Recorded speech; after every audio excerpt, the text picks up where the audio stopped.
budget update. I am here this morning, Sarah Harding from WY Advice, with Anthony Landahl from Equilibria Finance. Good morning. Yes, so we're just going to be talking about some of the main outcomes and proposals of last night's federal budget, which if you didn't watch it, that's sort of why we're going to be reviewing this today for you. So it was Josh Frydenberg's first budget leading into an election cycle. So a lot of it was about, I guess, the Liberal Party showing their economic credentials and drawing a bit of a line in the sand moving into the election. Yeah.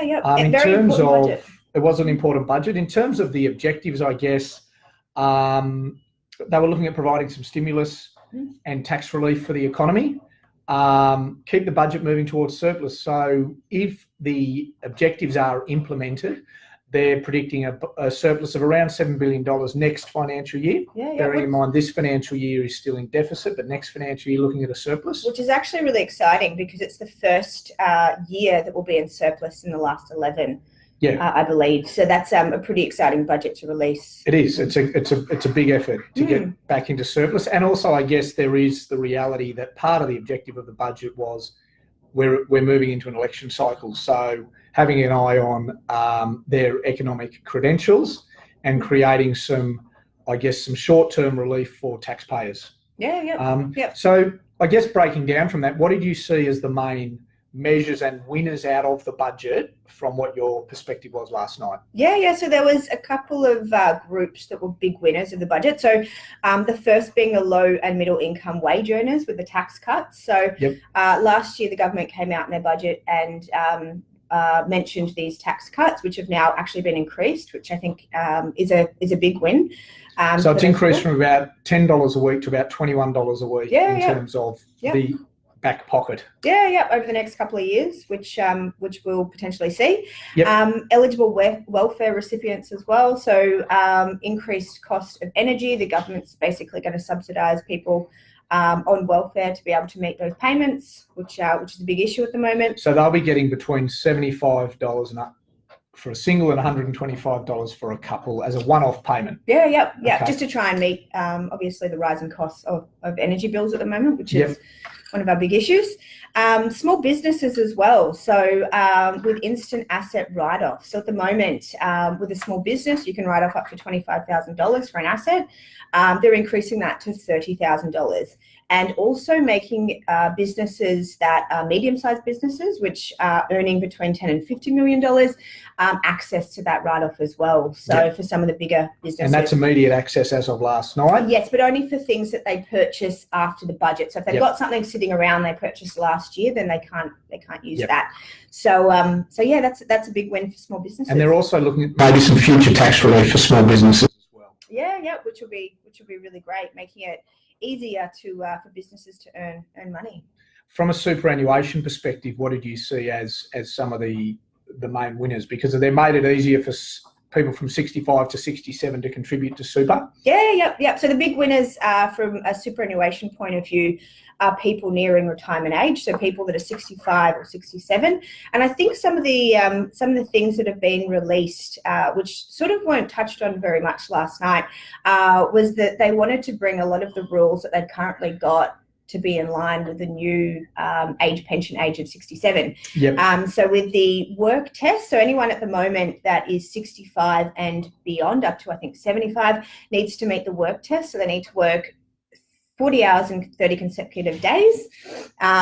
Within that financial year, they're actually increasing that age to 67. So to be in line with the age pension age, which just makes it a bit easier as well for people that are planning for their retirement to put more money into super and get the benefit of that. The non-concessional contribution cap bring forward rule. So at the moment, people can only access that up to the age of 65 or the financial year in which they turn 65. The government wants to increase that to the age of 67 as well, because people are obviously working longer and they need a bit of extra time to plan for their retirement post work.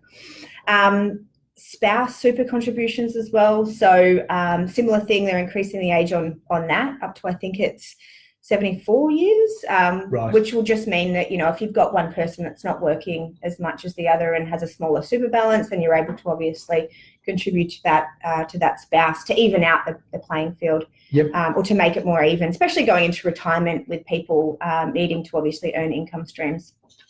Yeah, sure. And what about from an infrastructure perspective? Because infrastructure spending sounds like it's increasing as well. Yeah, yep. So I think that's gone from 75 million to 100 million. Billion. Okay, cool. Yep. Don't understate it. over the next 10 years. Yeah, over the next 10 years, which, look, I think that's a great thing that the government's come out and said that they're going to increase.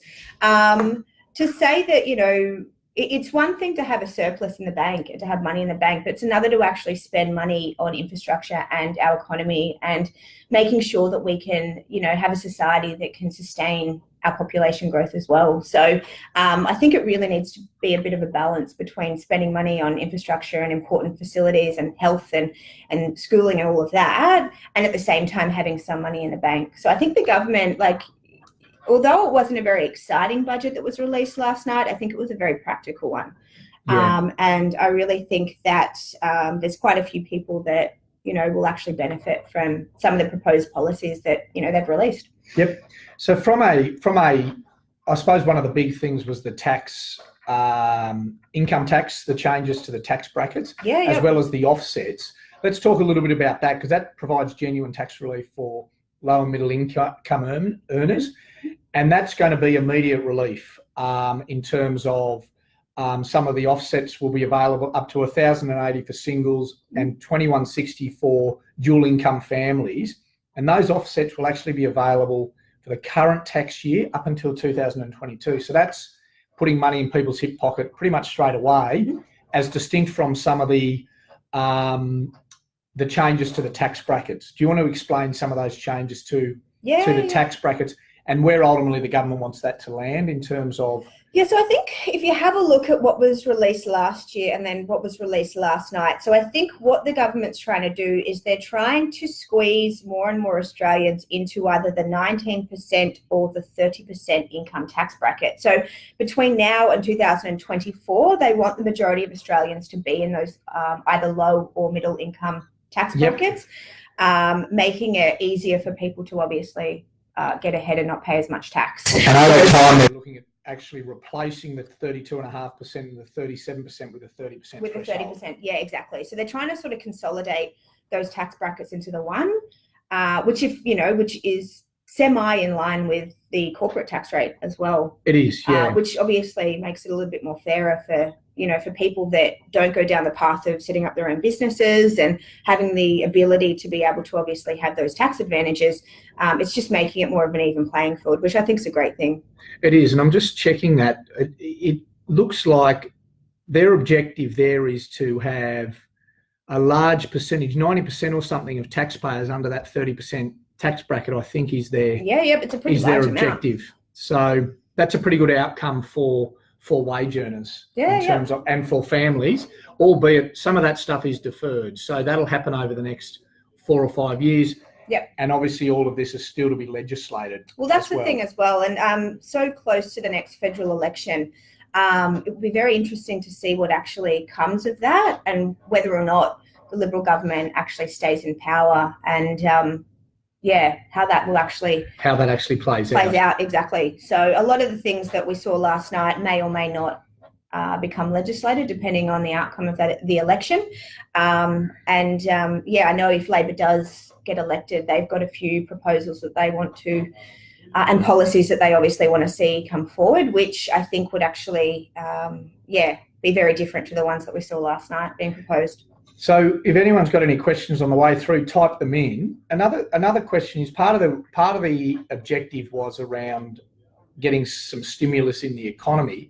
How did the markets react in terms of the dollar, the investment markets? What was the reaction overnight, I guess, from a investor's perspective? Yeah, well, I think because the stimulus amount that came out wasn't exciting enough, it really didn't do a lot to the Australian dollar. So obviously there's going to be some tax cuts and some spending, but I just think that with the amount that they have left over, it wasn't enough to really to move anything or to really do anything, which so close to the election, I think people are also aware that, these sorts of things that were being released can potentially change at the same time as well. So I guess this is just an indication for people to understand, if they do vote Liberal at the next election, some of the things that we may potentially see become legislated.